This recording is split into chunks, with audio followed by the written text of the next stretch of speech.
Buenos días a todas y todos. Les damos la más cordial bienvenida al quinto Congreso Internacional de la Sociedad Chilena de Criminología, organizado por la mencionada entidad en conjunto con la Facultad y Escuela de Derecho de la Universidad de Valparaíso, el Centro de Investigaciones de Filosofía del Derecho y Derecho Penal y la Escuela de Sociología. La actividad cuenta además con la colaboración del Banco Interamericano de Desarrollo, el FOBI-ANID número 240094 y el Fondesit de Iniciación número 11250777.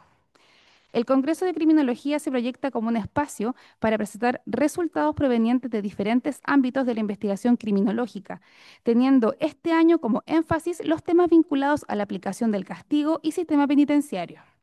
Así, se busca generar un espacio de debate riguroso y pluralista, propiciando intercambios de información sobre las diversas investigaciones que se están desarrollando en el campo y contribuir así al desarrollo de políticas públicas basadas en evidencia. Saludamos especialmente a quienes nos acompañan el día de hoy, la secretaria general de la Universidad de Valparaíso, Nicole Selamé Glena, la directora de la Escuela de Derecho de la UB, Inés Robles Carrasco, la directora de la Escuela de Sociología, Daniela Jara Leiva, la Seremia de Seguridad Pública, Alejandra Romero Carvajal, el presidente de Xochicrim, Claudio González, la vicepresidenta de Xochicrim, Paula Medina, junto también a la directiva de Xochicrim, y al decano de la Facultad de Ciencias Sociales, Gonzalo Lira. Ahora, saludamos también a profesoras y profesores, estudiantes, invitados especiales y público en general. Para dar inicio a la ceremonia, invitamos a pasar adelante a la secretaria general de la Universidad de Valparaíso, Nicole Selameglena, quien se dirigirá a los presentes.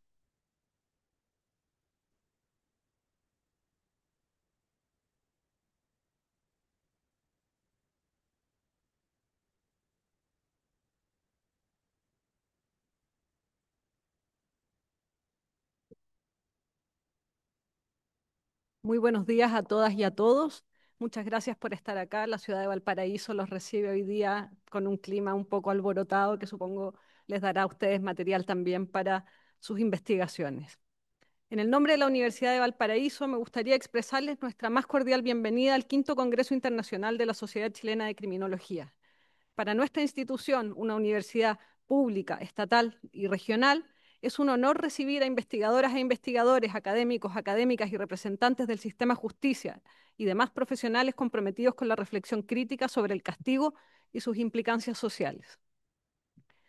Cuando me invitaron a dar unas palabras de bienvenida para inaugurar este congreso y vi el título que era Reflexiones sobre la aplicación del castigo, mi primera aproximación fue un poco existencial y es, siendo yo una garantista por naturaleza y formación, la primera frase en la que caí es una cita muy linda del escritor Julio Cortázar, que está en su novela Rayuela, que dice, nada está perdido si se tiene el valor de proclamar que todo está perdido, que es lo que quizás a mí me pasa cuando miro nuestro sistema punitivo.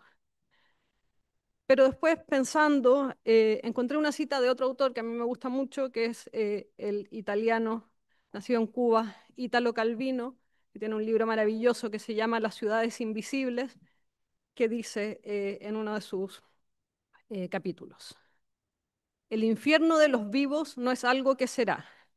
Hay uno, el que ya existe aquí, el infierno que habitamos todos los días, y hay dos maneras de no sufrirlo. La primera es aceptar el infierno y volverse parte de él. La segunda es buscar en medio del infierno aquello que no es infierno y hacerlo durar. Durante mucho tiempo la justicia penal ha operado desde la primera lógica, aceptar el sufrimiento como respuesta inevitable al daño. Esto es aceptar el infierno y volverse parte de él. Sin embargo, este Congreso nos convoca precisamente para pensar desde la segunda alternativa, explorar, ver y tratar de hacer durar aquello que no es infierno dentro del sistema y poder darle un lugar. Es decir, reconocer que existen otras formas de entender la justicia distintas del mero castigo. Formas que incluyen la reparación, la responsabilidad, la prevención, el cuidado, la integración y la dignidad como principio rector. Como universidad pública, creemos firmemente que el conocimiento debe estar al servicio de una sociedad más justa. Y ello requiere no solo estudiar el castigo, sino también plantearnos sus fundamentos y abrir caminos para comprender el conflicto y la responsabilidad desde una perspectiva más humana y democrática. Agradezco profundamente a la Sociedad Chilena de Criminología por confiar en nuestra institución como sede de este encuentro, así como a todos aquellos exponentes que vinieron desde otras ciudades, desde otros países, personas que han venido a participar. Muchas gracias.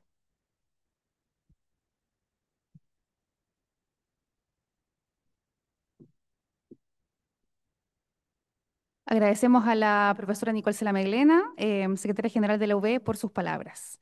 A continuación, se dirigirá a ustedes, para dar también sus palabras de bienvenida, la directora de la Escuela de Derecho de la Universidad de Valparaíso, la profesora Inés Robles Carrasco.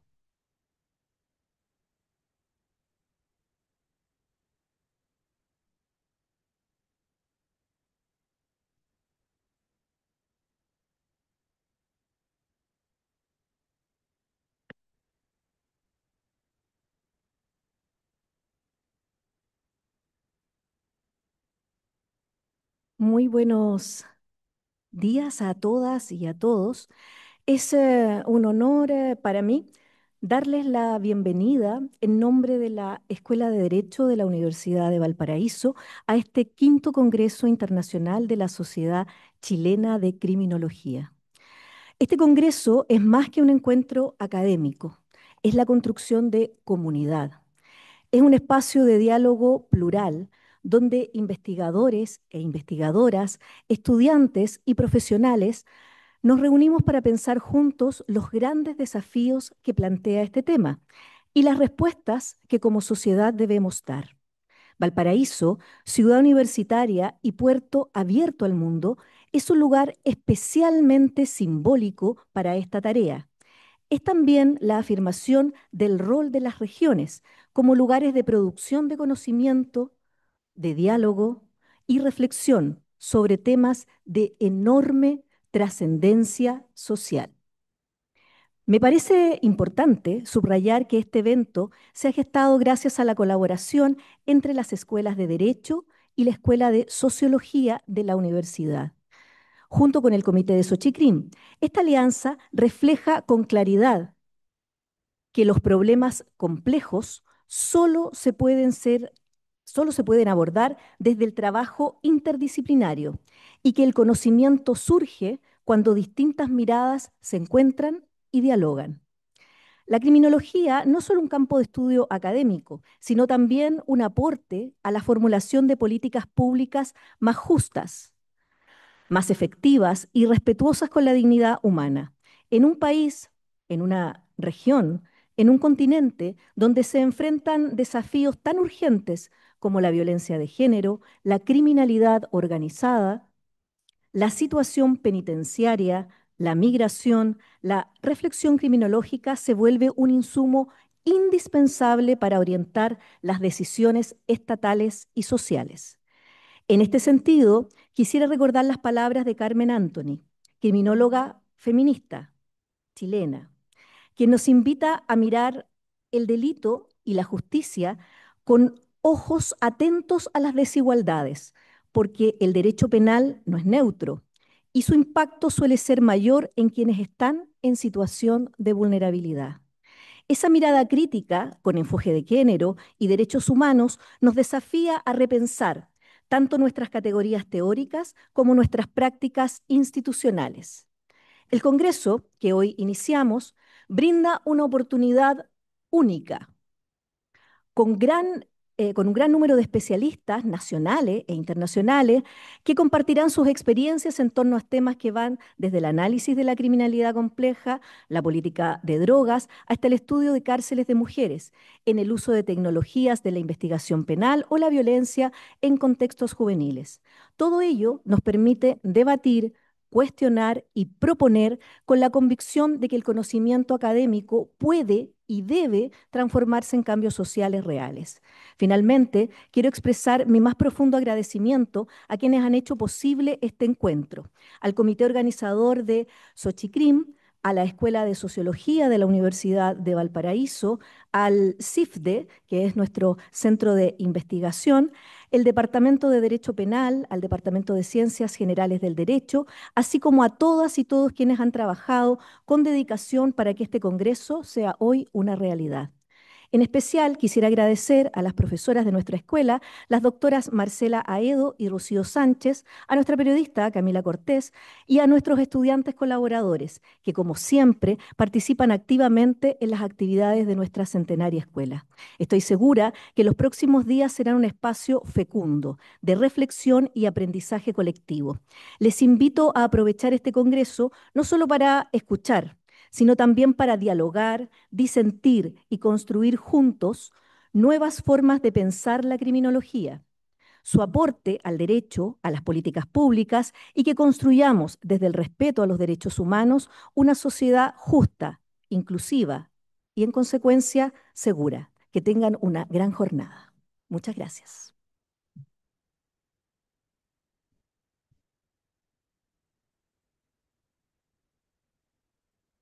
Agradecemos entonces a la directora de la Escuela de Derecho, profesora Inés Robles Carrasco, por sus palabras de bienvenida a nombre de la unidad académica. A continuación, se dirigirá a ustedes la directora de la Escuela de Sociología de la Universidad de Valparaíso, Daniela Jara Leiva.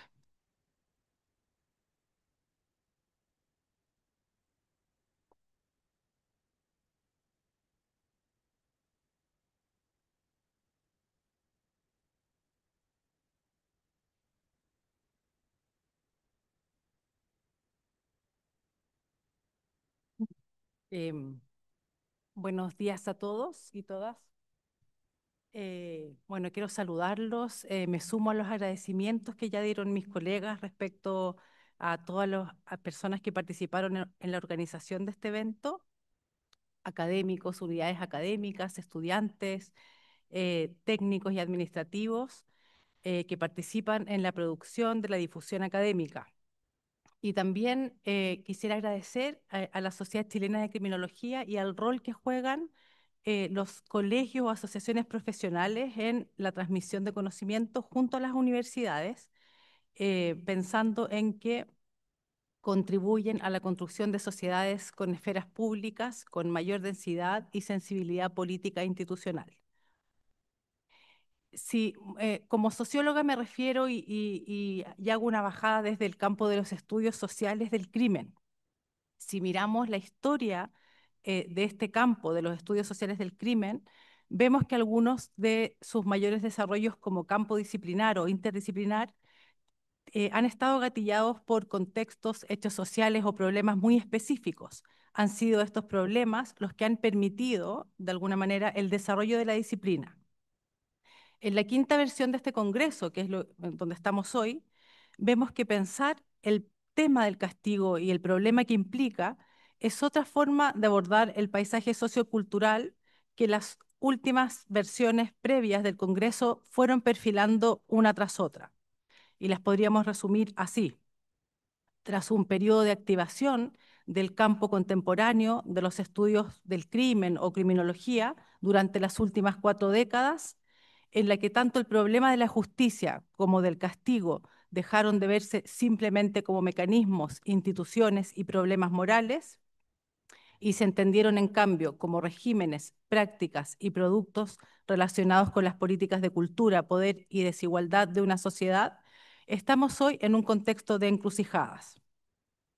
Por una parte, el campo de los estudios del crimen ha permitido importantes avances para pensar la diferencia y la desigualdad, mirar a los márgenes y a los subalternos, cuestionar las narrativas y prácticas de justicia desde una perspectiva interseccional. Por otra parte, debido a los efectos de la globalización y la transnacionalización tanto del crimen como de la violencia y de los afectos asociados, se están desafiando territorios y regiones en sus distintos niveles a buscar nuevas respuestas y saberes para lo emergente. Al mismo tiempo, vemos que la emergencia de un giro punitivista, un nuevo foco en la securitización y en discursos que banalizan o erosionan las nociones de derechos humanos, están también surgiendo en este espacio social. Y por último, no podemos no mencionar las oportunidades y dilemas que trae la aceleración de la tecnología, que debe hacernos revisar también las prácticas de seguridad, justicia y la capacidad de producción de datos, así como sus límites éticos. Estos 4 elementos que describí al menos están a la base de la encrucijada en la que estamos hoy. Entender esta tensión y responder con evidencia y reflexión es una de las contribuciones más significativas que puede hacer el trabajo académico. Cierro, por lo tanto, el saludo de la Escuela de Sociología con los mejores deseos para la producción académica, el intercambio que tendrá lugar en estos 3 días y las nuevas preguntas y respuestas a las que dará pie este encuentro. Muchas gracias.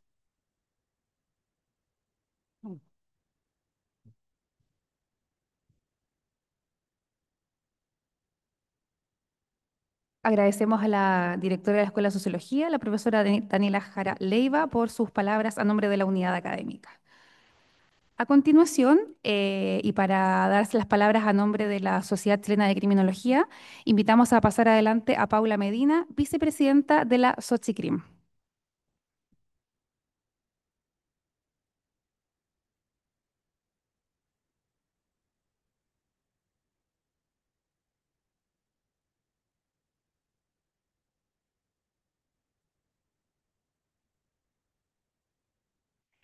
Muy buenos días a todos y todas. Secretaria General de la Universidad de Valparaíso, Nicole Celamé, a Inés Robles Carrasco, directora de la Escuela de Derecho, a Daniela Jara, directora de la Escuela de Sociología, a las autoridades académicas y públicas acá presentes, colegas, profesores, investigadores de Chile y del extranjero, miembros de la Sociedad Chilena de Criminología, Xochicrim, estudiantes, amigos y amigas. Me ha correspondido, en mi calidad de vicepresidenta de la sociedad, el doble honor de darles la más cordial bienvenida al quinto Congreso Internacional de la Sociedad Chilena de Criminología, Reflexiones sobre la aplicación del castigo. Y a su vez, posterior a esta bienvenida, encabezar el homenaje a la profesora María Angélica Jiménez. Hoy nos convoca una palabra antigua, pero siempre actual, que marca este Congreso: el castigo. Desde Beccaria aprendimos que el ius puniendi debe someterse a la razón y a la ley. En Durkheim, el castigo reaparece como rito expresivo que refuerza la solidaridad. Con Foucault comprendimos su deriva disciplinaria y su economía del poder. Y en la crítica latinoamericana, de Zaffaroni a Rosa del Olmo, se nos recordó que el castigo nunca es neutro. Selecciona, ordena y segrega. Por eso la aplicación del castigo no es solo un asunto técnico, es una decisión moral, política y epistémica. Chile ofrece hoy un laboratorio exigente para pensar estas cuestiones. Convivimos en una sociedad con altas tasas de temor al delito y con una demanda social intensa por respuestas efectivas. Sabemos que el temor no se explica solo por tasas delictuales, es también una experiencia de desorden y de desprotección percibida. Allí el castigo suele aparecer como atajo emocional, pero sabemos también que más castigo no siempre es la mejor respuesta. Importa a quién alcanza, con qué resguardos, con qué efectos en la cohesión social y qué evidencia respalda cada decisión. Para el derecho penal, el desafío es doble: eficacia sin simplismos y garantías sin ingenuidades. El castigo justo y proporcional es un límite legítimo. Mal aplicado es daño que se multiplica y desborda. Si el temor se gobierna solo con gestos punitivos simbólicos, rápidos, ruidosos, lo que crece no parece ser la seguridad, sino el escepticismo cívico.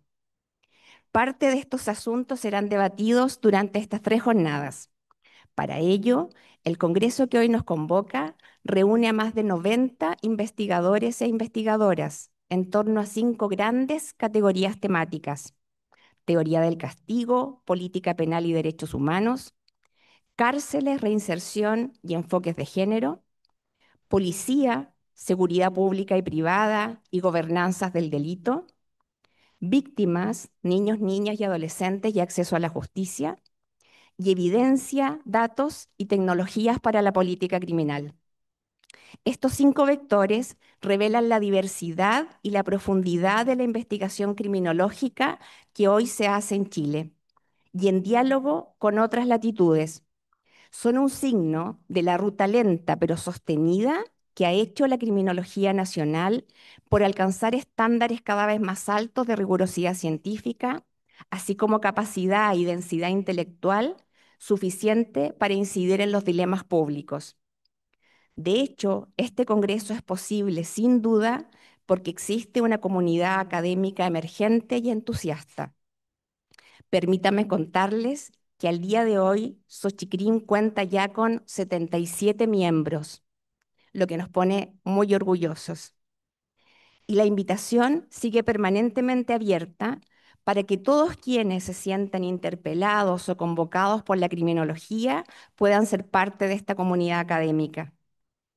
Cierro con agradecimientos a la Universidad de Valparaíso por ofrecernos su hospitalidad, en particular al Centro de Investigaciones de Filosofía del Derecho y Derecho Penal CIFDE, a la Escuela de Sociología y a la Facultad de Derecho.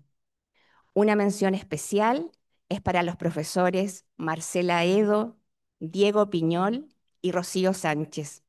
Muchas gracias por todo el trabajo que ha significado la organización de este congreso, por la paciencia, por las reuniones express, por los miles de WhatsApp y, en definitiva, por hacer posible que estemos hoy aquí. Gracias también a todos y todas las estudiantes de esta casa de estudio que se han desplegado y puesto su entusiasmo y energía para que podamos disfrutar de estos 3 días de encuentro. Agradecemos también al Banco Interamericano de Desarrollo por su compromiso con el conocimiento aplicado, a nuestras y nuestros keynote speakers, Chili Brown, Sharon Chalev, Camila Núñez, Diego Sisman, Sara Valdebenito y Fred Kam, por hacer de esta instancia una frontera más amplia de conocimiento.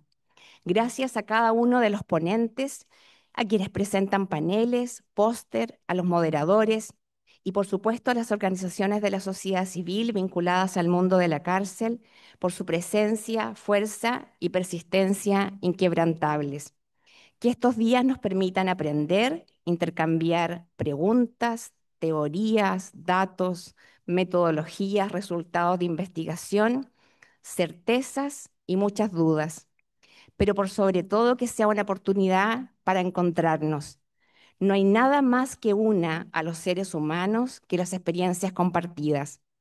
Que este Congreso construya recuerdos hondos y perdurables que constituyan la memoria de nuestra creciente comunidad académica. Muchas gracias.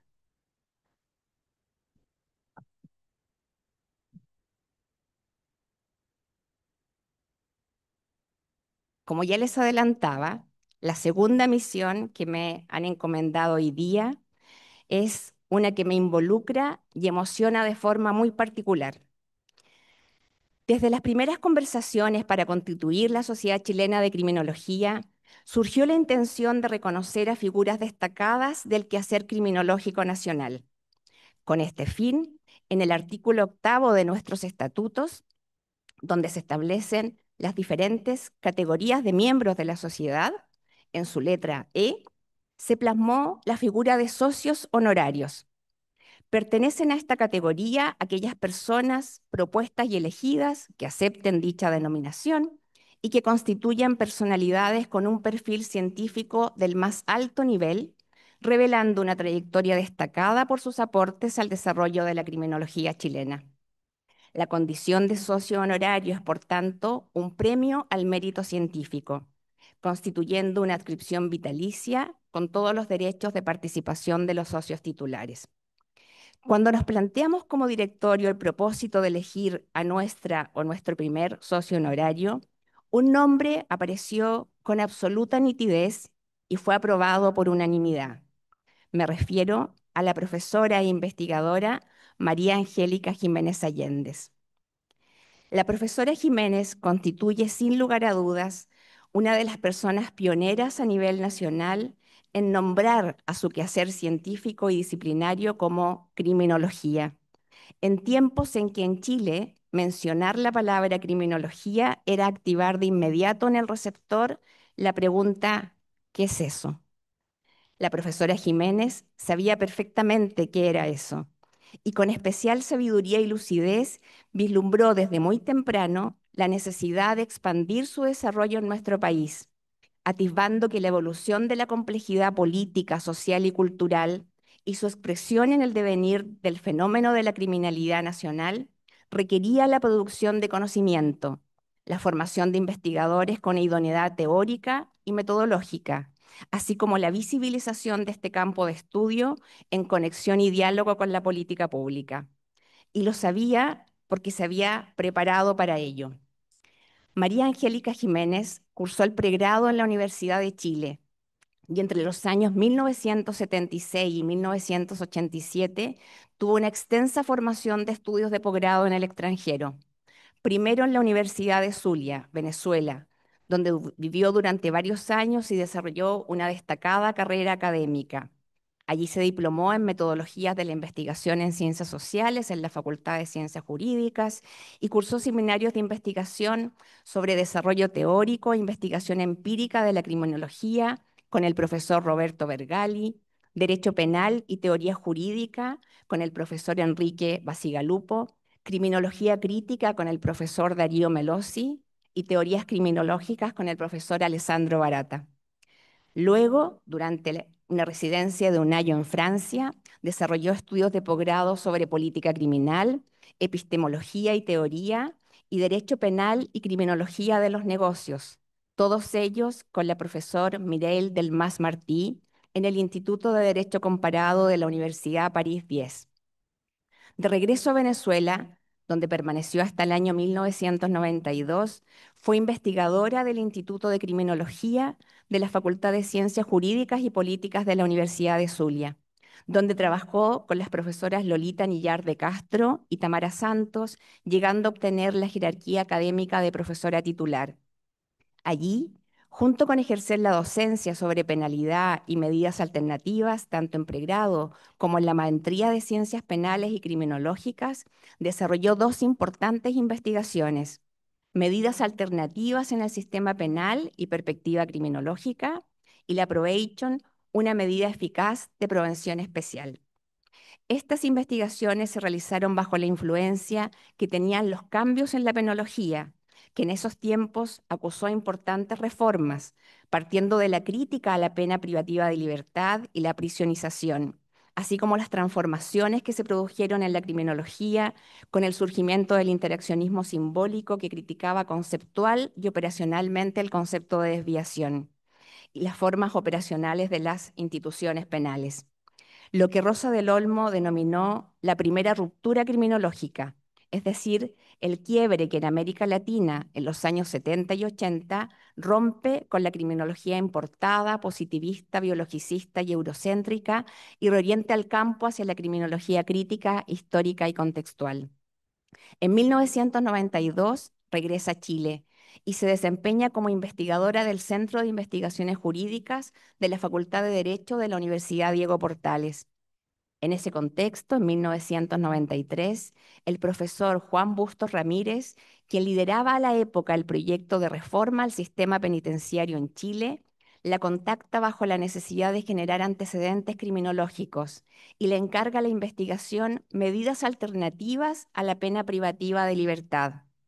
Este proyecto de reforma en el ámbito de la ejecución penal quedó, sin embargo, inconcluso y migró luego al de la reforma procesal penal. En la Universidad Diego Portales continuó con intensa actividad académica, diseñando y dirigiendo dos exitosos programas de postítulo: Justicia, Derechos y Políticas Públicas para la Infancia y Adolescencia, que tuvo 6 versiones, y Responsabilidad Penal Juvenil y Sistema de Protección de Derechos. Ambos programas inéditos en la realidad académica nacional, que expresaban su lucidez respecto a las transformaciones profundas que comenzaba a experimentar la justicia penal juvenil en Chile, así como la justicia proteccional de la infancia. La movía su convicción de que los cambios normativos y epistemológicos respecto a la concepción de los niños, niñas y adolescentes como sujetos de derecho requería profesionales jurídicos y de las ciencias sociales que comprendiesen y fuesen capaces de operacionalizar en sus prácticas la evolución paradigmática que ello representaba. Junto con la actividad docente, la profesora Jiménez desarrolló allí una intensa productividad científica, primero generando evidencia sobre los adolescentes privados de libertad y la justicia de menores, relevando las graves carencias y vulnerabilidades familiares, sociales y educativas de los jóvenes infractores de ley y los desafíos que representaba avanzar hacia un sistema de responsabilidad penal juvenil en nuestro país. Por otra parte, María Angélica Jiménez jugó un rol trascendental en dar sustento empírico y criminológico a la necesidad de avanzar en Chile hacia una reforma del proceso penal. A través de investigaciones como la policía y el proceso penal, antecedentes empíricos, aportó datos cruciales que permitieron mostrar la necesidad de implementar controles judiciales a la actuación de la policía, lo que contribuyó a formar la convicción de cambio, particularmente en los actores judiciales que a la fecha eran especialmente reacios a la transformación del modelo inquisitivo. Asimismo, obras como Acceso de los pobres a la justicia en Chile, Argentina, Perú y Venezuela, en coautoría con Jorge Correa, El proceso penal chileno y los derechos humanos, y la reforma de la justicia penal junto a Felipe González y Cristian Riego, constituyeron el complemento empírico imprescindible que permitió proveer de datos que acompañaran y dieran sustento a las transformaciones normativas. En el año 2003, la Facultad de Derecho de la Universidad Central de Chile se convierte en su nuevo domicilio académico y, como es de esperar, con esa fuerza y energía inagotable que la caracteriza, impulsa rápidamente dos nuevos programas de posgrado: el Magíster en Criminología y Justicia Penal, primer programa de posgrado en Chile en impartir conocimiento criminológico que llegó a tener 12 versiones continuas.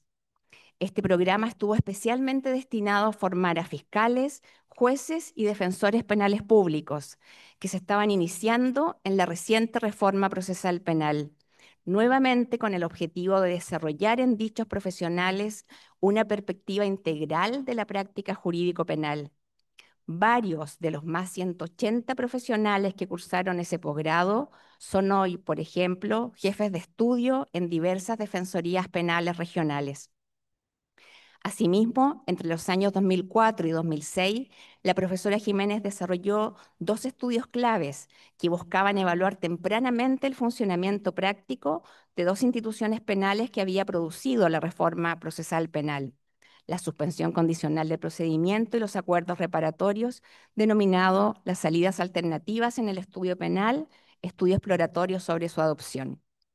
A poco andar, en la misma Universidad Central, crea el Centro de Investigaciones Criminológicas de la Justicia Penal, que se convierte rápidamente en un referente académico nacional. Uno de los logros más connotados desarrollados al alero de este centro es la creación de la revista Nova Crímenes, Visiones Criminológicas de la Justicia Penal, primera revista científica de una universidad chilena dedicada íntegramente a la publicación especializada de estudios criminológicos. La revista Nova Crímenes llegó a publicar 14 números, y en cada uno de estos es posible encontrar entrevistas a destacadísimos criminólogos que visitaron nuestro país, invitados por el centro: Tamar Pitch, Malcolm Fili, Pato Malley, Massimo Pavarini, José Ángel Brandariz, Máximo Soso, John Pratt, entre otros. Al releer hoy las opiniones y visiones de estos autores plasmadas en estas revistas, hace ya casi una década, sorprende constatar la vigencia de la mayoría de sus planteamientos. La profesora Jiménez, fiel a esa visión de futuro que la caracteriza, intuyó que un ámbito de la criminalidad que tendría un desarrollo normativo y criminológico exponencial en América Latina sería lo que hoy denominamos violencia de género, pero que en el 2005 normamos en Chile como violencia intrafamiliar.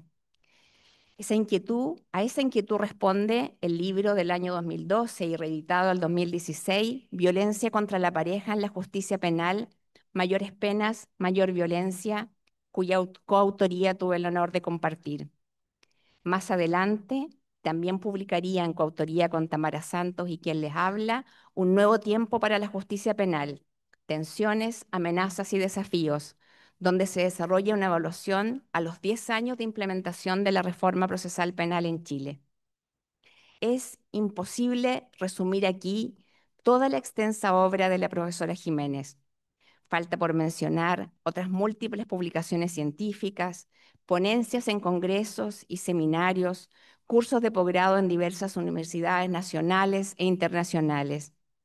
Pero es más difícil aún tratar de transmitirles quién es el extraordinario ser humano que está detrás de los múltiples logros académicos que he tratado de enumerar, dueña de una fuerza y energía interior contagiosa e inagotable, exigente y rigurosa, con ella misma antes que con nadie, generosa, sabia, prudente y profundamente sensible y acogedora ante el dolor humano.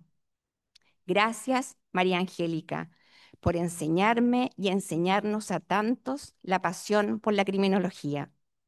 Muchas generaciones de investigadores e investigadoras recordamos y atesoramos en el corazón los aprendizajes y conocimientos que nos has transmitido y tratamos con mucho esfuerzo de estar a la altura de ellos.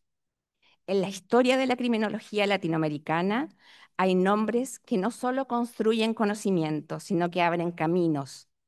Hoy celebramos y honramos a una maestra cuya obra ha tejido los puentes entre la investigación y la docencia y ha sido pionera en la cartografía criminológica nacional con una erudición sin estridencias y un corazón a flor de piel.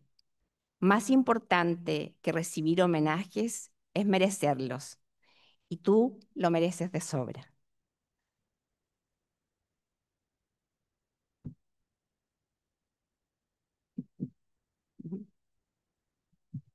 Invitamos a la profesora María Angélica Jiménez que nos acompañe acá en el escenario y vamos a pedirle simbólicamente que pueda firmar el libro de socios de la Sociedad Chilena de Criminología como nuestra primera socia honoraria.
La profesora nos va a dirigir unas palabras.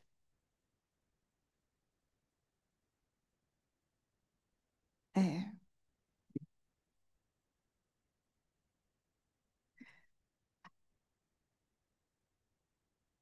Muy buenos días a todos y a todas. Desde luego me cuesta un poquito empezar porque es mucho afecto recibido, entonces, pero está bien. Muchas gracias a todos.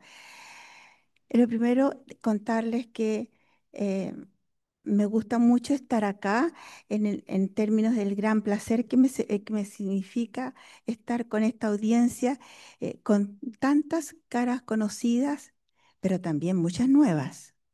Y así como tener invitados especiales que hoy día nos acompañan en este evento, con algunos de los cuales tuve la oportunidad de compartir en eventos anteriores. Recibo este reconocimiento con profunda gratitud consciente de que toda trayectoria intelectual y profesional es en última instancia una obra colectiva, forjada en el diálogo, la crítica y el trabajo colaborativo. Este homenaje otorgado en la apertura del quinto Congreso Internacional de Xochicrim representa no solo un hito personal, sino también el reconocimiento a una década de esfuerzos compartidos en el desarrollo científico y práctico de la criminología en Chile y América Latina. A lo largo de mi carrera académica, he transitado por diversos espacios universitarios, desde la Universidad del Zulia hasta las universidades Diego Portales, Andrés Bello y la Central. En todos estos lugares he mantenido una firme convicción: la criminología debe estar al servicio de la justicia, de la democracia y de los derechos humanos. Así surgió el postítulo de Familia, Infancia y Adolescencia en la Universidad Diego Portales, el Magíster de Criminología de Justicia Penal, el Centro de Investigaciones Criminológicas y la revista Nova Criminis, hitos colectivos que buscaron siempre abrir espacios, reflexión crítica y producción científica rigurosa. Con todo, mi trayectoria en criminología fue posible gracias a quienes me precedieron y abrieron camino en este campo. En particular, mi gratitud hacia la profesora Lolita Níjar, quien me otorgó la oportunidad de realizar mi primera investigación sobre sociedad carcelaria, experiencia que marcó profundamente mi percepción y conocimientos teóricos y empíricos acerca del castigo penal. Esta investigación inicial constituyó la primera plataforma sobre la cual pude desarrollar más tarde mi quehacer académico en criminología, abriendo puertas para numerosas investigaciones en otras áreas, en Chile y en otros países de América Latina. Con todo, lo más significativo desde una mirada retrospectiva de hoy lo constituye un hito fundamental de mi quehacer criminológico.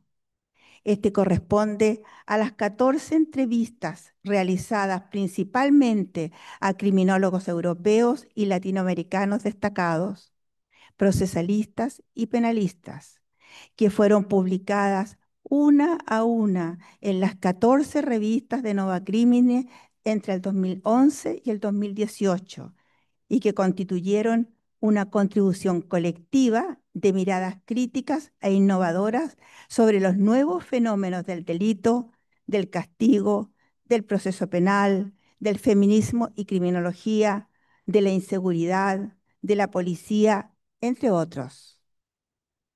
Sin duda, este itinerario criminológico sería imposible sin el rol insustituible de los estudiantes, operadores jurídicos y académicos, bueno, de los estudiantes principalmente, que han sido protagonistas y testigos del avance del conocimiento criminológico, colaborando activamente en la generación y transferencia de saberes que hoy nos enriquecen y nos enriquece también la práctica criminológica. El reto que representa la nueva y vieja criminalidad y el rol empírico de la criminología. La realidad criminológica en Chile de hoy se encuentra en constante transformación y enfrentamos desafíos de violencia estructural, criminalidad juvenil y nuevos paradigmas de control social, así como el impacto de reformas legales y políticas públicas que requieren mayor rigor científico y sensibilidad ética. En este contexto, la investigación interdisciplinaria y comparada aconseja y se fundamenta en el compromiso de una justicia penal informada, menos reactiva y más preventiva, promotora de la dignidad humana y de los derechos de las víctimas e imputados. En este contexto, la importancia del problema de la nueva y vieja criminalidad exige a la criminología adoptar un papel central y activo. En palabras de Máximo Pavarini, destacadas en la entrevista realizada en el 2012 e inmensamente vigente hoy, y nos decía: La primera tarea de un criminólogo es la investigación empírica, pues solo a través de estudios rigurosos podemos comprender fenómenos que muchas veces se abordan con respuestas improvisadas o exclusivamente policiales. Esta tarea implica abordar la complejidad de nuevos delitos y transformaciones de la inseguridad social mediante estudios que vayan más allá de lo normativo, de manera que exploren con rigor metodológico los fenómenos de violencias emergentes y persistentes en nuestra sociedad. La investigación empírica se convierte así en una herramienta indispensable para comprender y controlar la criminalidad, fundamentando políticas que sean efectivas, justas y democráticas.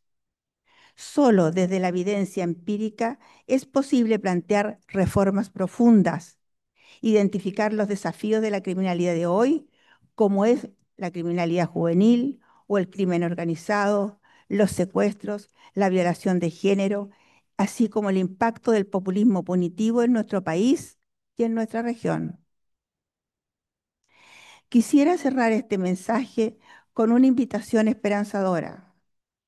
En tiempos de polarización y conflictividad, el quehacer penal y criminológico debe abrirse a la escucha activa, la renovación conceptual y la búsqueda constante de consensos incluyentes. La academia, las instituciones y la sociedad tienen la responsabilidad compartida de transformar el castigo y la seguridad en oportunidades para la paz social, la rehabilitación y la justicia genuina. Es imprescindible hoy día destacar el rol activo que la criminología tiene y debe asumir. Es en el control del delito, la inseguridad. En este campo, la disciplina representa un etos de rigor, justicia y responsabilidad ética ante los retos institucionales y sociales. Pero además constituye una defensa activa de los valores democráticos que hoy requieren nuestro compromiso y nuestra vigilancia crítica. Cuidar y preservar la democracia exige investigaciones honestas, políticas basadas en evidencia y un profundo respeto por el pluralismo y los derechos humanos. La criminología debe continuar como puente entre el conocimiento científico y la acción en la práctica, cultivando espacios de diálogo, transformación y esperanza en el contexto de polarización y conflictividad contemporáneos. Es precisamente en esta nueva línea de investigación, criminología y democracia en la que trabajo el tiempo que viene. Para ir terminando, vayan algunos agradecimientos y reconocimientos de distinto nivel y colaboraciones. Quiero expresar mi especial agradecimiento a quienes me han acompañado a transitar este largo tiempo criminológico y han hecho posible numerosos proyectos de investigación, cursos de posgrado, maestría de criminología, seminarios, publicaciones y los 14 números de Nova Criminis, la revista de criminología. En primer lugar, mis agradecimientos a Paula Medina, quien me acompañó en un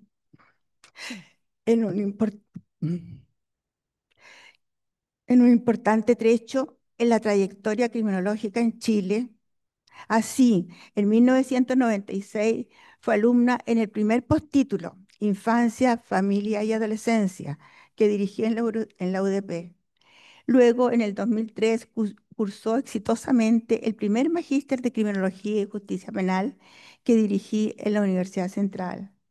Y luego, desde el año 2009, me acompañó como investigadora en el Centro de Investigaciones Criminológicas que fundé en el 2008, donde fue una colaboradora incansable hasta el 2018. Aún más, Paula ha sido un verdadero puente para el desarrollo colectivo y para encauzar nuevos proyectos como el que hoy nos convoca en Xochicrim y los que se gestan para los próximos años. Igualmente, mis agradecimientos afectuosos a la criminóloga Tamara Santos, con quien hemos recorrido durante muchos años distintos momentos criminológicos, incluyendo algunos que significaron junto a otros criminólogos cambios profundos de paradigmas, entre ellos la transición del positivismo a la crítica y a los derechos humanos, cuestión que tanto en países de Europa como la de región latinoamericana siempre abre un recorrido a los cambios profundos que están experimentando nuestras sociedades.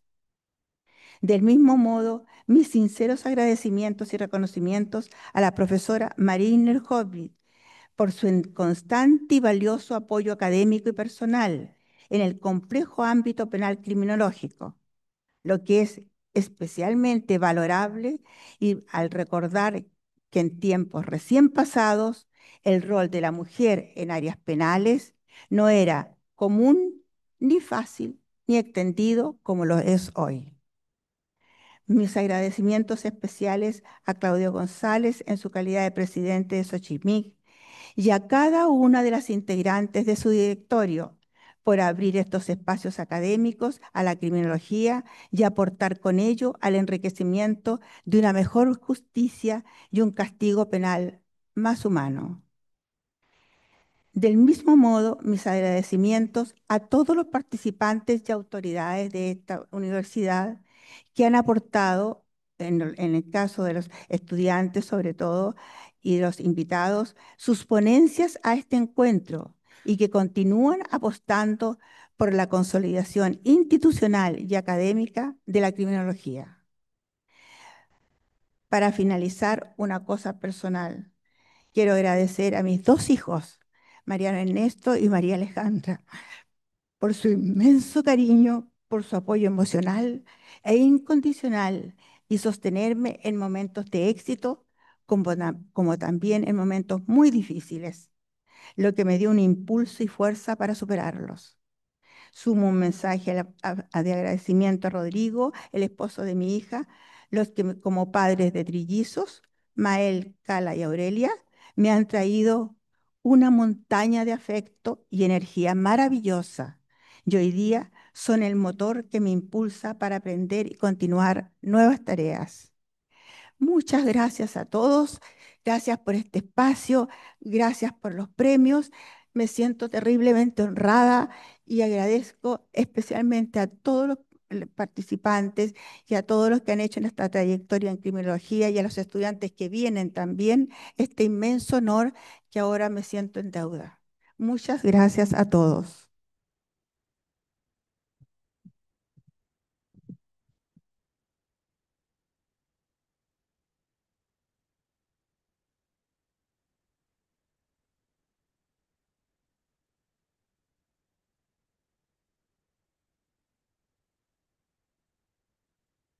Agradecemos a María Angélica Jiménez por su presentación y también la felicitamos a nombre de las entidades organizadoras del Congreso.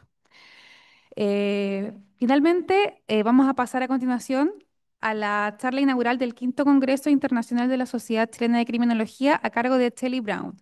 Aprovecho de comentarles que quienes necesiten traducción para la para la próxima actividad, para la charla de Shelley Brown, pueden retirar sus auriculares afuera de este salón y lo mismo pueden hacer para la exposición que va a ser más tarde de Sharon Chale. Y recordarles además que la clave de Wi-Fi de visitas el Wi-Fi, la clave es UValparaíso 2019, todo junto con minúscula, ¿ya? Así que les recuerdo que quienes necesiten traducción para la charla pueden retirar sus auriculares afuera. Shelley Brown es doctora en psicología forense de la Universidad de Queens, profesora de psicología forense en la Universidad de Carleton y profesora asociada en el Instituto de Estudios de Educación de Ontario en la Universidad de Toronto. Para poder presentar su charla inaugural, invitamos a pasar adelante a la profesora Shelley Brown.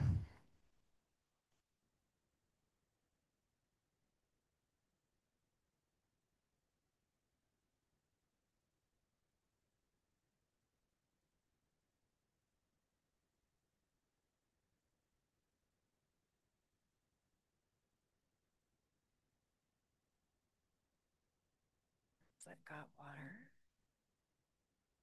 Okay. Okay, I'm ready to go.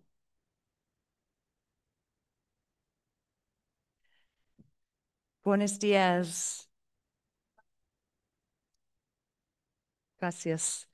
It's a great honor and pleasure to be here today with all of you, all the way from Canada. I live in Ottawa, which is central. Ottawa is about 5 hours north of Toronto. Has anyone been to Canada? Oh, I see a few hands. Okay. So Canada, our country, is vast. Our population is about 40 million. I believe Chile is about 20 million. According to Wikipedia, that old reliable source, we could fit approximately 12 Chiles into Canada. Although our countries are divided geographically, we're very far apart, and geographically we look very differently. We have a lot of similarities. We each have beautiful countries. I've never been to Chile before, but I'm overwhelmed with the beauty of your country. I was able to spend one day in the mountains. It was absolutely beautiful. On the left of my slide is the Rockies in the far west coast of our country. Lots of parallels between the Rockies and the Andes. On the far, I guess your left of the slide is our East Coast, Newfoundland. I was just there this summer, very beautiful.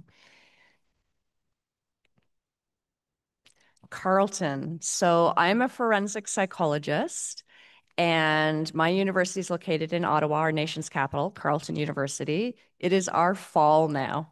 So it was interesting coming here during spring. We're getting ready for winter. It's going to be very cold very soon. Where I'm from in Ottawa, our temperatures can get as cold as -20, sometimes -30 degrees Celsius. We have lots of snow and we have lots of ice in the wintertime. However, Ottawa, we boast the longest outdoor skating rink in the world called the Canal. It freezes over in the winter and our city takes care of it. It's about 8 kilometers worth of skating, outdoor skating. So we make the most of winter in Canada. But we love when the spring comes and when the summer comes. Okay, so what do I want to share with you today? I thought I'd talk a little bit about incarceration trends globally, particularly with a focus on Chile and Canada. How's the translation, by the way? Am I talking too fast? I'm trying to speak slow so the translators can keep up. This is okay? Okay. Then I want to walk down memory lane, if you will, and talk a little bit about the history of, in the global north, how we went from punishment paradigms to rehabilitation paradigms and where we're at now. Then I'm going to talk about why punishment doesn't work. And I want to end on 10 principles that I have worked on over the years that essentially, I argue, let's follow these 10 principles for safer, more humane treatment of justice-impacted peoples in prisons and under community supervision. And if we follow these principles, not only are we adhering to basic human rights, but we are going to make our societies safer. All right, everyone with me? So the World Prison Brief, for the students and academics and everyone in this audience, do you access the World Prison Briefs ever? I find it's a wonderful resource. Yes, I love the World Prison Briefs, and they keep getting better and better. As of 2024, there were approximately 733,000 women and girls in custody worldwide. However, there were 11 million people, probably more than 11 million people incarcerated worldwide. Now, since 2000, the percentage of girls and women who have been incarcerated since 2000 to about today has gone up 57% worldwide. The corresponding population growth has only been 32%. So we have an exponential increase in the number of girls and women worldwide who are being incarcerated. Conversely, the number of boys and men being incarcerated since 2000 has been on the decline.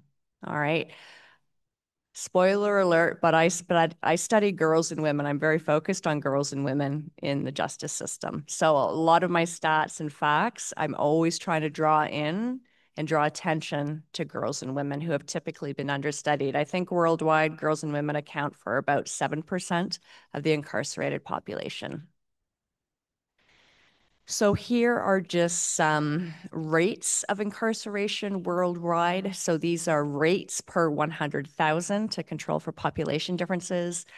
You can see that El Salvador and United States top the charts in terms of having the highest number of people per 100,000 incarcerated in their respective countries. Chile ranks quite high as well in terms of the number of people in Chile that are incarcerated annually. These numbers are based on 2024 statistics, I believe. Canada, we're much lower. We're about 164,000 per 224 countries in terms of the number of people we incarcerate worldwide. Okay, so that's just to give you a bit of context. All right, so we're done with incarceration trends. Now we're going to move on. Oh, apologies. This is my big slide that I forgot to talk about. Now I just want to give you a little historical overview of the punishment to rehabilitation movement that's been happening in the global north. And I think what I'm going to say will land quite well with the talks that I've heard this morning. And thank you very much to my translator who has been whispering in my ear the messages that have been being shared by each of you. So back in the 70s, somebody named Martinson, the first person up here, this person, he was responsible for bringing in this nothing works doctrine in the field of corrections, particularly in prison settings. He published a report with a few colleagues. It wasn't very scientific, very systematic. He reviewed a bunch of studies, just did a tabulation of studies comparing people who went through treatment, any kind of rehabilitation in a prison setting, versus people who did not go through treatment, humane services, any kind of rehabilitation. He didn't really discriminate between what they were getting and what they weren't getting, just those who got some kind of treatment and those who didn't. And then he followed up all those people, what happened once they got released from prison, to see who was reincarcerated, who was not reincarcerated.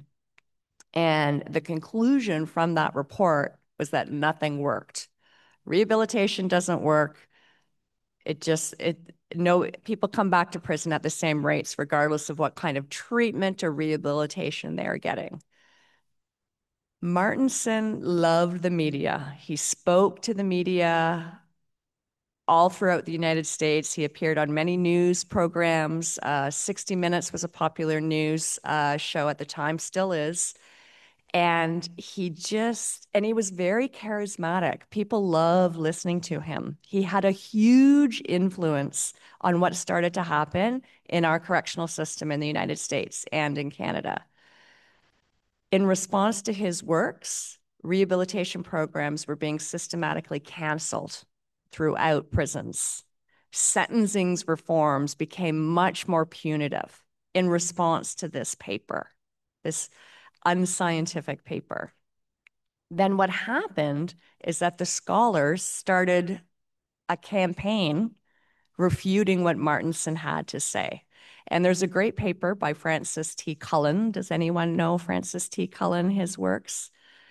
He's a prominent criminologist in the United States. And there's a great paper he wrote where he describes the 12 people who saved rehabilitation. And what I love about this paper is he identifies psychologists, sociologists, and legal scholars who all collectively saved rehabilitation. And I will brag a little bit for now. A number of my mentors in Canada played a huge pivotal role in bringing back rehabilitation. People like Dr. Paul Gendreau, Dr. Don Andrews, Dr. Jim Bonta, all of these people started to question Martinson's work. And they were writing articles and really picking apart and critiquing Martinson's work. And in fact, a few years later, Martinson actually took back everything he said. And it's like, treatment actually does work for some people sometimes, but the damage had already been done. Then in the 1990s, people started to do meta-analyses. Has anyone done a meta-analysis here? Any students? No, eh? No hands? Okay. So a meta-analysis is a statistical technique where the researchers aggregate, summarize, or bring together a bunch of like-minded studies to come up with an average statistic. So there might be 100 different treatment outcome studies. Did this treatment work versus this one? And then the researchers combine them using all kinds of fancy statistics to figure out, okay, on average, what's the overall effect? Because there could be outliers, right? Some studies might find an effect, some studies might not find an effect. So it's nice if you have a reliable way to bring together all these studies. And meta-analysis, one of the main benefits is they do reduce biases. So in the 90s and 2000s and today, my discipline, as well as criminology and sociology, we've seen countless meta-analytic reviews starting to tell us what actually works in reducing crime and keeping our communities safe. One of the biggest findings from these meta-analysis is something called the risk, need, responsivity model. I can't see. I need to see my audience. Yeah, okay. So the risk-need responsivity model, it was born in Ottawa at my university. Don Andrews is the father of the risk-needs responsivity model. I was fortunate enough to actually take his criminal behavior class at Carleton when I was younger and a student, and I now teach that class myself. But the R&R model says it's the highest risk people, right? You use a risk tool, and the people who are highest risk to commit new crime, those are the people who we should be giving the most resources to. Right? Leave the lower risk people alone, divert them. Don't even put them in the criminal justice system if you can avoid it. And then the need principle says, target those needs that we know actually relate to more crime. Things like addictions, how you think, education, employment, marital family factors. And then the responsivity principle is about how you go about treatment. And responsivity, it's really about using thinking models, models designed to change how people think, like cognitive behaviorism. So the metas started to tell us what works and for who and what we should be doing. But those metas also started to examine what impact does punishment actually have on crime, right? People think it works, we should be doing it, it's the right thing. But spoiler alert, I'm preaching to an informed audience, but punishment, giving out longer sentences, putting people in prison versus probation, monitoring them closely, shock incarcerations, all those sorts of things does not work, does not make our community safer. People come back to prison even more or just as likely as if they had some kind of treatment or alternative. We have much research showing that punishment does not work. How do we define punishment? How have researchers in my field defined punishment? Researchers will often compare this group of people got longer sentences. So do longer prison sentences reduce crime than shorter sentences? That's one way people study whether punishment, being in prison, putting people in prison works. Does it work? Does it make our community safer? Or people will compare people who got prison versus community sentences and follow those people up to see, okay, who commits more crime and who doesn't. There's also something called punishing smarter. So you know what, let's put people on probation, but let's be smart about it. if they violate the conditions of their probation, so for example, if they don't show up to their meetings when they're supposed to, if they fail a random drug test, a urinalysis test, for example, we're going to punish them right away, swiftly, and certainly we're not going to give them any chances, and we're going to put them in jail, for example, for a few days to punish them for that technical violation. And then we're going to bring them back out into the community. So that's what we mean by punishing smarter. So does any of this stuff work? I've already told you the answer is no. But I like data. I like data. And this is one of my favorite meta-analyses that was published in 2021. They did a huge summary, meta-analytic review of over almost 1,000 different studies on 4.5 million justice impacted people. Okay, this is a massive meta-analytic review looking at whether punishment works or not. And I'll just read the main conclusion before I show you my chart. The current analysis shows that custodial sanctions have no effect on reoffending or actually slightly increase reoffending when compared to the effects of non-custodial sentences like probation. Okay, this is a pivotal meta-analysis supporting the conclusion with a strong empirical data that punishment, putting people in prisons versus probation or giving them longer sentences versus shorter sentences, it does not work. It actually increases reoffending. And I'm going to show you some data from this meta-analysis. Okay, so on the y-axis, I have the percent who recidivated. All right, so this is a meta-analysis. They summarized all 1,000 studies. This is summarizing the data on 4 million plus people. The first red bar shows you the percent of people returning to custody if they were on probation. They got some kind of community sentence, predominantly probation.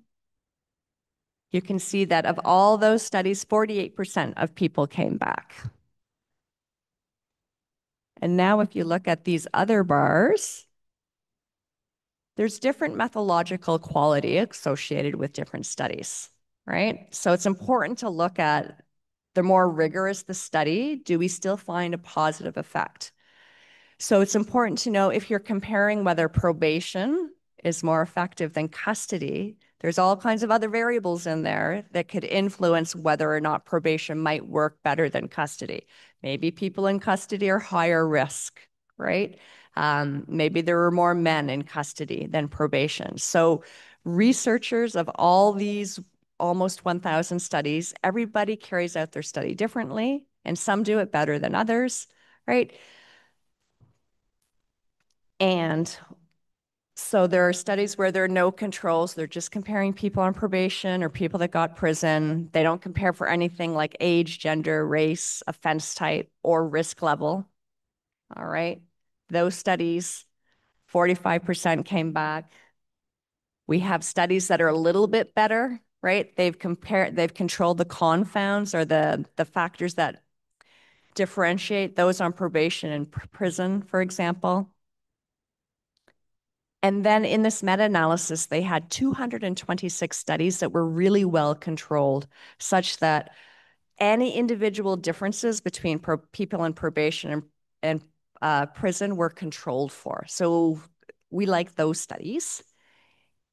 Regardless, across every category of methodological study, the punishment groups, right, those getting longer sentences or ending up in prison, they had higher recidivism rates, right? Recidivism defined as more new arrests, more returns to prison, more convictions.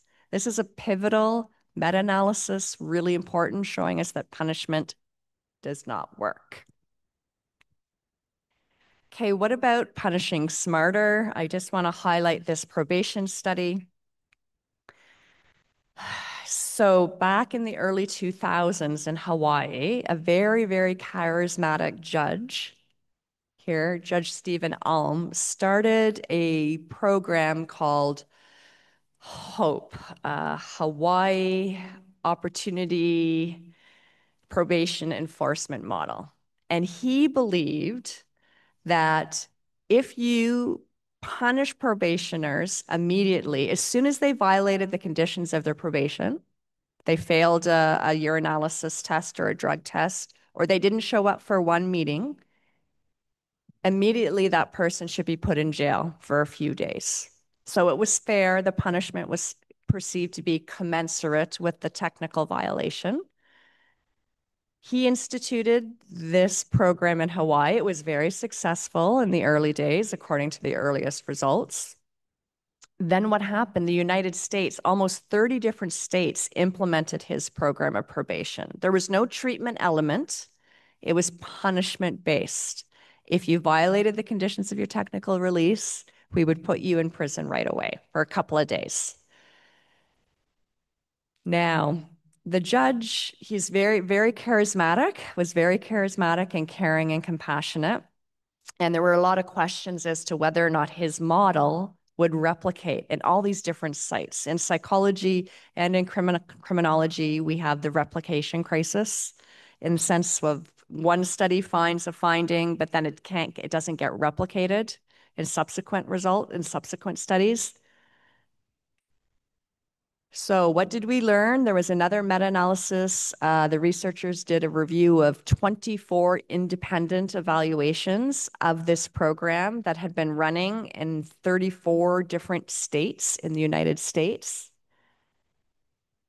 Well, the conclusion is yes, there was a small effect on reducing returns to prison, less arrests, less convictions across all studies.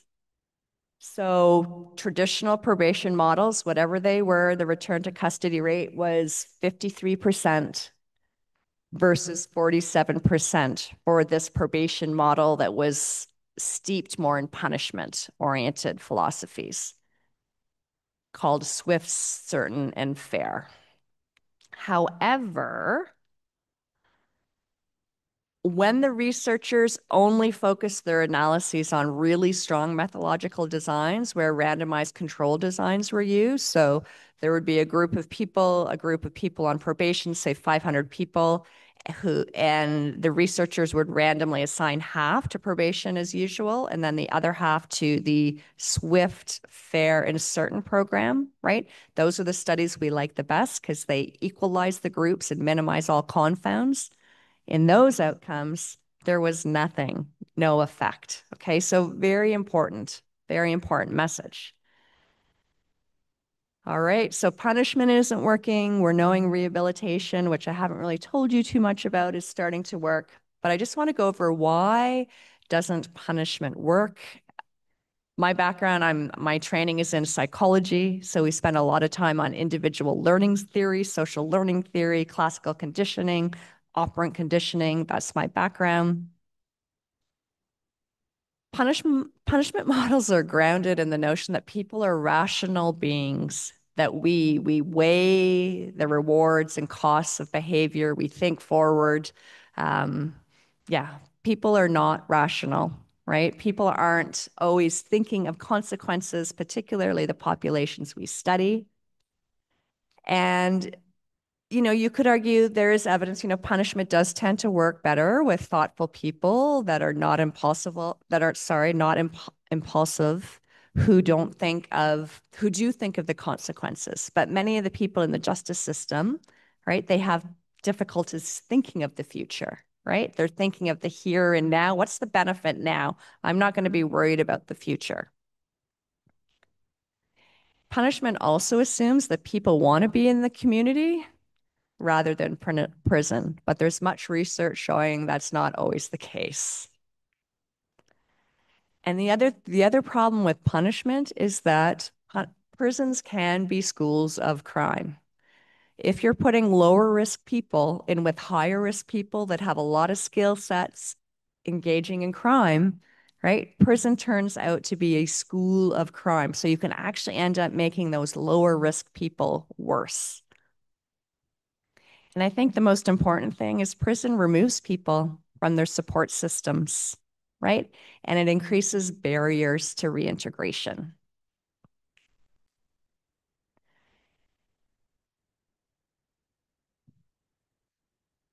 And especially with girls and women, prison ultimately criminalizes poverty and exacerbates social inequities, leads to overcrowding. I was just in a prison yesterday here in Chile. It was a man's prison, and I think the capacity is supposed to be 1,200 people or 1,500 people, and I think they, at that point in time, had 3,000 people incarcerated. And at the end of the day, what's wrong with prisons? We're really taking away resources from that small percent who truly are a risk to public safety. And they cost a lot of money. In Canada, in the federal system, I think we're up to about 200,000 Canadian dollars a year. That's the cost to incarcerate somebody in Canada, in our federal prison systems, people who are sentenced to 2 years or more. Very costly. But what's the most significant problem with punishment paradigms? Oops. So what's the problem with punishment? Punishment only tells people what's wrong, what they did wrong. It doesn't tell them what we're looking for. It doesn't teach them the pro-social good behaviors that we want them to engage in, right? Classic social learning theory, punishment is just costs and punishers. It has nothing to do with reinforcing people what we want them to do, how they can lead a pro-social life. And that's where rehabilitation comes in. All right. So I'm going to go over 10 principles of what works. So this is the opposite of punishment. These are 10 things we should be doing in our prison systems, probation, working with youth, men, women, anyone under a correctional jurisdiction. The first one is everything we do should be grounded in evidence-based practice. It sounds very simple, but it's not always easy. We need to create environments characterized by safety, respect, and dignity. We need to do really good risk assessments. We need to target many different needs.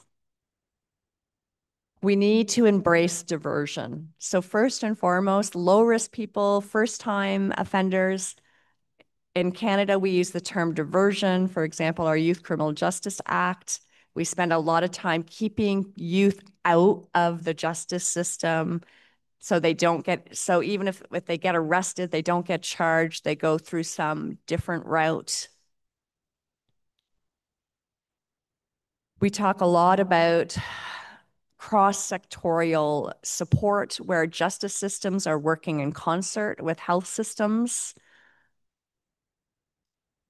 One thing I want to emphasize is the importance of something called a trauma strength relational-based model. This is something that emerges particularly working with girls and women. We need to do structured skill-based interventions under the umbrella of cognitive behavioral therapy. Our services need to be inclusive and equitable. We need good staff who are trained well. And we need to embrace interdisciplinary approaches to evaluation. So first and foremost, what do I mean by research? I've heard the running theme this morning in some of the talks, the importance of doing good research. And there are many different categories of research. The environment I grew up in, I was taught about the importance of a hierarchy of research. Sometimes we start at the bottom when we don't know anything, right? Our opinions, unpublished data, right? The thing, people are just saying, I think this works. That's good. We start there, but we don't stop there. We have to go up the rung of quality of data. Next thing then, maybe we talk to experts. And is there expert consensus on what best practice is? Right? That's great. That's the next rung, but we're not done. Then we have to do some primary research studies. There's all kinds of different primary research studies, ethnographs, prevalence studies, interview-based studies, all kinds of good studies. In psychology, we're very focused on internal validity. So if we want to know if a treatment works or not, we want to take a group of people and we want to, the best type of study would be if we took 500 people who all want to be in our treatment program. Say we have a program that's designed to enhance employment skills. We would take 500 people in custody, and the best study we would do methodologically would be, okay, we take these 500 people and we randomly assign half of them to our great gold standard treatment program, this program that's going to give them great employment skills. And then the other half would get whatever the standard course of intervention is. Okay, so that's the gold standard. We're always striving to do these kinds of studies. And then we would follow up those folk over time, perhaps when they get out of prison, and then we would evaluate if who's managed to stay employed longer, who's managed to stay out of prison longer. Okay, I've got 15 minutes left. Okay, thank you. Those are the gold standard studies we strive for, but they're super hard to do, right? Those experimental randomized control designs, often we do non-experimental work and we try to equalize our groups in other ways. That's okay. That's the next form of evidence in our evidence hierarchy. But ideally, we want multiple studies, right? You just don't create policy and practice based on one study. Hopefully you have multiple studies, and if multiple studies are finding the same effect, great. Then you can inform policy and practice. And at the top of the rung would be these systematic meta-analyses that review these high quality RCT, or randomized control designs, or non-experimental designs. Okay. So good corrections, the foundations of good corrections is human rights based. And this principle exists everywhere. The Nelson Mandela rules. Rule number 1, all prisoners shall be treated with respect due to their inherent dignity and value as human beings. The Bangkok rules. These are rules specifically tailored to girls and women in custody or under community supervision. The importance of dignity and respect and human rights for women and girls recognized by the United Nations in the Bangkok rules. The risk needs responsivity model, which has dominated much of the what works and rehabilitative framework in the global north. The very first principle in this model speaks to respect and dignity. Show respect for the person and normative context. It includes paying attention to parenting and trauma-related matters for criminalized women. Okay, this is Bonta and Andrews. They're the fathers of the risk needs responsivity principles, first published in 1990. Their latest book emphasizes the importance of respect and dignity and concerns for girls and women. And gender responsive scholars have forever been calling for attention to dignity and respect. We need to do good assessments. We can't treat, we can't rehabilitate unless we know what to target. There is a full menu of risk assessment tools available. I know in Chile, the LSI is used quite prominently. And risk assessment is great, but there is a movement afoot to incorporate a more positive or strength-based lens on risk. It's not just asking what's wrong with you, but what are your strengths? What are your resiliencies? And building on those. We have to target multiple needs. The research for men and women, boys and girls, still shows that the risk principle matters. It's those higher risk people we need to target and give the most resources to. We still need to focus on the need principle, right? The central 7 needs under the Andrews and Bonta's framework, things like criminal attitudes, associates, education, unstructured leisure time, addictions, marital family. Those are still the core needs. And there's evidence for the more needs you target, the better outcomes you're going to have. With women, we see the same thing. Targeting multiple needs leads to better outcomes. Diversion. Keep people out of the formal criminal legal system whenever you can, whenever it's possible. Nonviolent crimes, lower risk people, youth, keep them out of the system. In Canada, we are trying to grow our use of problem-solving courts in the fields of mental health. So if their crime is linked directly to a mental health problem, they're diverted from the formal criminal justice system and are being dealt with through what we would call a mental health court, which is a type of problem-solving court. It's designed to be more holistic and give them access to services outside of the justice system. We still need more evaluation on these problem-solving courts, but it's one solution.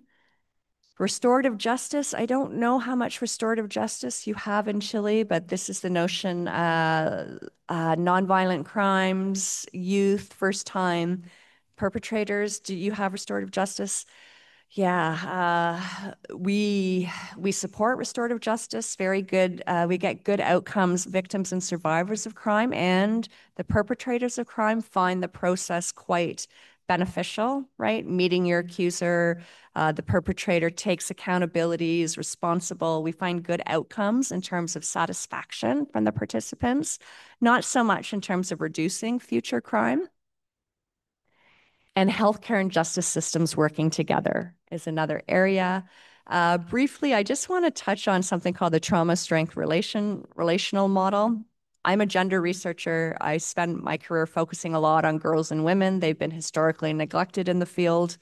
So I spend a lot of time understanding what works for this population. And we know that girls and women in the justice system have experienced extreme levels of adversity, and many are suffering from various trauma responses. So we need to be trauma-informed, be very strength-based, and resiliency-focused. This is just an example of a communication model. It's not a treatment program. It's a model designed for all staff in prison, whether you're a correctional officer, a psychologist, mental health worker, person working at the gate. It's for everyone. And it's called Creating Regulation and Resilience, right? The notion many people who are traumatized are in that constant state of fight or flight, and they need to be made to be feel safe and to be brought down, to be regulated. That's the first part of the model. So this model teaches correctional officers, hear what the woman is saying in front of you. You know, first hold on, relax yourself, right? You're gonna be upset when that person in front of you is upset and dysregulated with their emotions. So you hold on, ask some questions, elicit a response, acknowledge what that woman is feeling and review what they're feeling. And then repair. The second part of the model is start to build resilience in that woman. You know, reflect on what they're saying, explore different options, help them plan, affirm strengths, and review. It's a very different approach.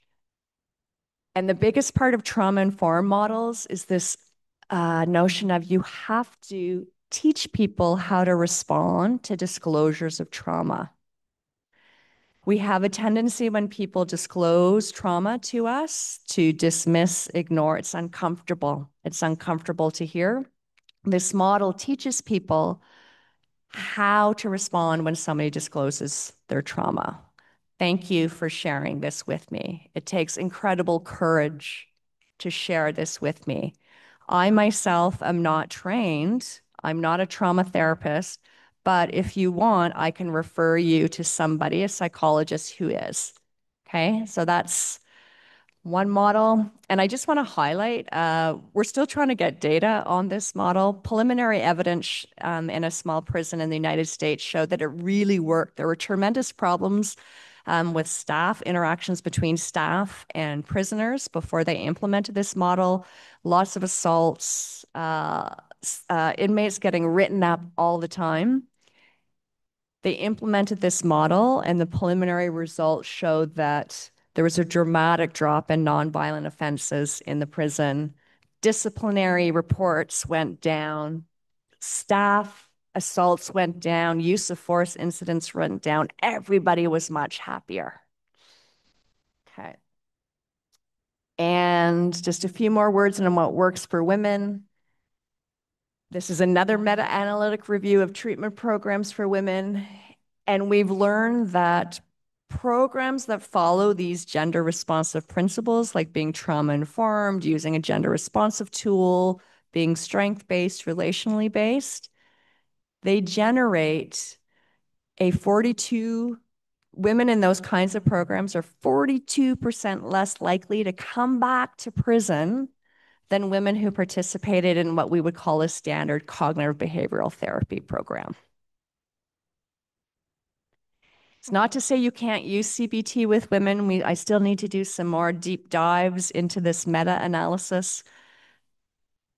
At any rate, if you're going to use CBT with women, it needs to be combined with these gender-responsive principles of being trauma-informed, strength-based, and relational.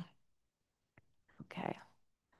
So this is the general responsivity principle of Bonta and Andrews, and it's cognitive behaviorism. So punishment teaches people what not to do, but it doesn't give people the skills of what they should be doing.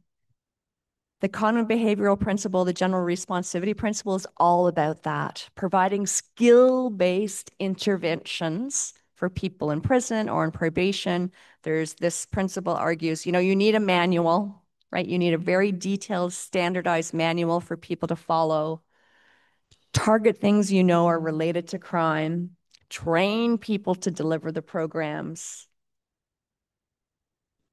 And this is just an example of what cognitive behaviorism is. Our thinking controls our behavior. Taking charge of our thinking, we can take control of our lives. So CBT it's all about the recognition that how we think, our thoughts impact our behaviors, okay? Okay. So the eighth principle of what works, we need to be inclusive and we need to be delivering equitable services. In the early days, the R&R model, and it still is to some extent today, very much a one-size-fits-all approach. The model was developed by men, largely for men. There was in the early days, no concern for gender differences, race, ethnicity, culture, gender diverse, non-binary people. We need to do better, and we are doing better, but it's a slow road. The field of intersectionality in my field, historically gender-responsive scholars paid very little attention to race, culture, ethnicity.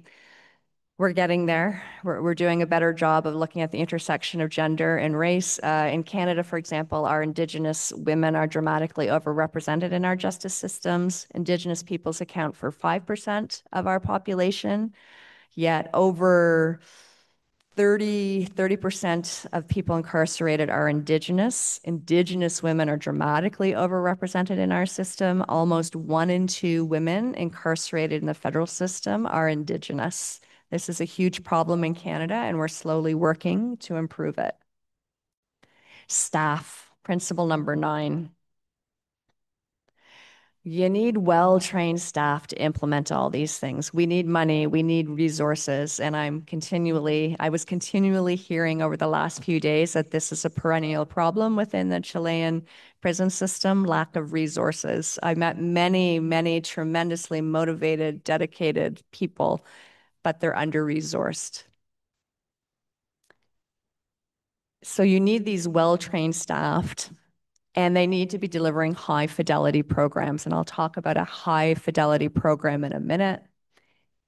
So staff need to exercise something called core correctional practices and be trauma responsive. I've talked a little bit about what trauma responsive means, that creating regulation and resiliency model where you hear You take the time to listen and understand what that person in front of you is experiencing, and then you try to do a little bit of repairing or building resilience in that person.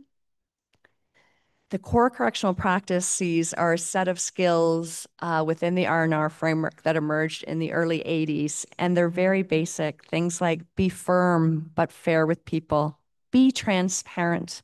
When somebody starts probation with you, you need to explain what the rules of the game are. You need to explain the roles of the probationer and the probation officer, right? Things can't just be random. Other core correctional practices are basic acts of human kindness, being kind, calling people by their names, being transparent, making people feel safe. This is a basic trauma-informed principle, right? People who've been traumatized, they don't feel safe physically or emotionally. So we've got to start there. Meeting people where they're at and reframing. I'll emphasize this one, reframing. I guess this is the one big trauma-informed principle, this notion of when somebody is acting out, when you're in a state of perpetual fight or flight, you're hostile, you're angry, you don't trust anyone, or you could be depressed, appear disengaged, and you're kind of like, what is wrong with that person? I can't work with this person. A trauma-informed perspective makes us ask what happened to this person, not what's wrong with this person. So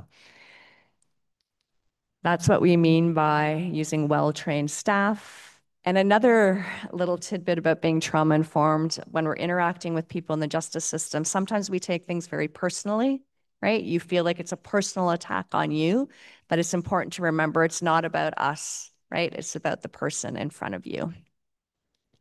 I just have a comment on program integrity, program fidelity. I mentioned that an important part of being an effective correctional agency is that we need to deliver programs with high program fidelity or program integrity. That means however a researcher, program developer developed their program, it needs to be implemented the way it was developed and the way research says it should be. And dire things can happen if we don't implement programs the way they're supposed to be implemented. And this is a lovely example of that. There was an evaluation of a program called Moving On. This Moving On program was for women incarcerated in a Midwestern US state, I believe. And they compared 3 groups of women. They had a group of women who they called high fidelity women. So these are women who went through the program the way the researchers intended. They got their 50 hours, program hours. The program was delivered by highly trained staff in small groups of 5 or 6, right? It was textbook. It was exactly the way the program was supposed to be delivered.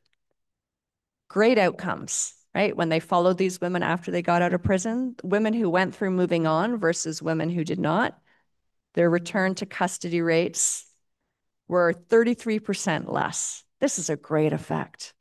But what was very interesting in this study, the researchers were also able to compare a group of women who went through the program Moving On, but they were categorized as low integrity or low program fidelity. And in this group, there were budget cuts. So what happened is that the administration said, you know what, okay, we're going to put 50 women in a classroom and we're going to cut the program down to 15 hours. So that is not the way that program was supposed to be delivered, right? So when the researchers compared this low fidelity group to those who didn't get the program at all, there were no differences in return to arrests. The rearrest rates were not different at all. So it just speaks volumes to the importance of delivering programs the way they're meant to be delivered. If we don't deliver them the way they're meant to be delivered, we can have no effects or maybe even make things worse.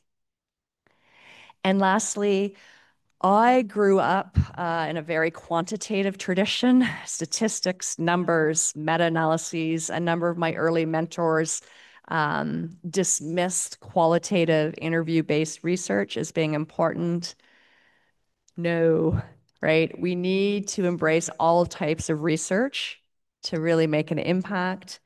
I also want to stress in my field, when we study girls and women, we're really doing a lot more participatory action-based research where the women we study are actually part of the research designs from the very beginning. Very important to do that. Some conferences I go to, when they're focused on girls and women, we have formerly incarcerated women that are there participating in the conference, sharing their experiences. I don't see that as much with research on men in Canada, but with women, we're doing a pretty good job. And I love a meta-analysis. I grew up, drinking the Kool-Aid on how good they are, but you do have to be wary of a phenomena, garbage in, garbage out. You could have 80 studies in your big quantitative review, your meta-analyses, but if all 80 studies are poor, methodologically speaking, it means nothing, okay? And I just want to say these 10 principles of what works I've just reviewed, they're really, here's my big surprise. These 10 principles I actually wrote for women in custody. So this was a chapter I wrote in a book about what works in general. I was asked to write a chapter for women in custody. And these 10 principles I spoke of were specifically for women in custody. And my point is that we work in silos, unfortunately, in our discipline. And the women responsive literature, we tend to be over here. And often we don't worry or we ignore the what works R&R type literature. But really, there's so many commonalities. And all of the principles I describe here, I believe they work equally well for men, boys. So it's just my little surprise. And I just want to say I've had many mentors over the years. I'm very fortunate. Many of my mentors are R&R traditionalists who believe in the risk needs responsivity principle, that believe in cognitive behavioral therapy. Jim Bonta, Don Andrews, Steve Wormuth. However, I've had many mentors in the gender responsive field, who have been very influential for me. Marilyn Van Deeten, Barbara Bloom, Stephanie Covington. So I guess who I am today is a reflection of all my mentors from the past, and I try to incorporate all the good things from all the different perspectives I've been so blessed to be exposed to. And my program of research is all about improving rehabilitative services for girls and women in the justice system, but I do a lot of work with boys and men as well. And I'm really interested in blending multiple models in order to improve the system for girls and women and boys and men. And there's a link to my gender and crime site. And I just want to say a special thank you to Catherine, who's not here, who brought me here, and also to Marcella. I don't know where you are. There you are. There you are. So thank you, muchas gracias, and thank you for your time. All